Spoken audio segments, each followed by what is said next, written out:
Yes, ఇప్పుడు మనం చెప్పుకునే టాపిక్ ఏంటంటే సెక్సువల్ డిటర్మినేషన్. దీంట్లో ఫస్ట్ది ఏంటంటే ఎన్విరాన్మెంటల్ సెక్స్ డిటర్మినేషన్ అంటారు.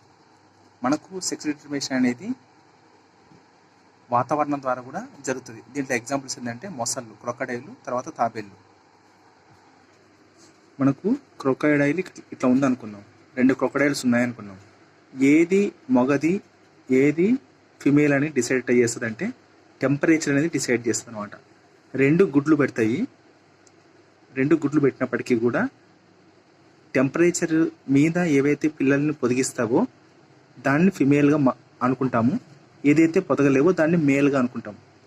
అట్లా వాతావరణం డిసైడ్ చేస్తుంది టెంపరేచర్ని బట్టి. మనకు ఇది సిలబస్లో లేదు, బట్ ఎగ్జాంపుల్స్ మాత్రం 2 ఉన్నాయి. సిలబస్ ప్రకారం ఏంటంటే క్రోమోజోమల్ సెక్స్ డిటర్మినేషన్లో ఇది ఉంది, బేస్డ్ ఆన్ సెక్స్ క్రోమోజోమ్ మీద ఆధారపడి ఉంటుంది. హోమోమార్ఫిక్ అంటే సేమ్ సెక్స్ క్రోమోజోమ్ ఉంటే దీన్ని హోమోమార్ఫిక్ అంటారు. హోమోగ్యామెట్స్ అంటే సేమ్ గ్యామెట్స్, ఇక్కడ ఏంటి సేమ్ సెక్స్ క్రోమోజోమ్ ఉంటే హోమోమార్ఫిక్, సేమ్ గ్యామెట్స్ ఉంటే గ్యామిటోస్ అంటారు. హెట్రోస్ అంటే ఏంది, సెక్స్ క్రోమోజోమ్స్ XY ఉండడం వేరు ఉంటాయి. దీంట్లో కూడా హెట్రోగ్యామెట్ అంటే దీంట్లో కూడా గ్యామెట్స్ వేరు ఉంటాయి అన్నమాట.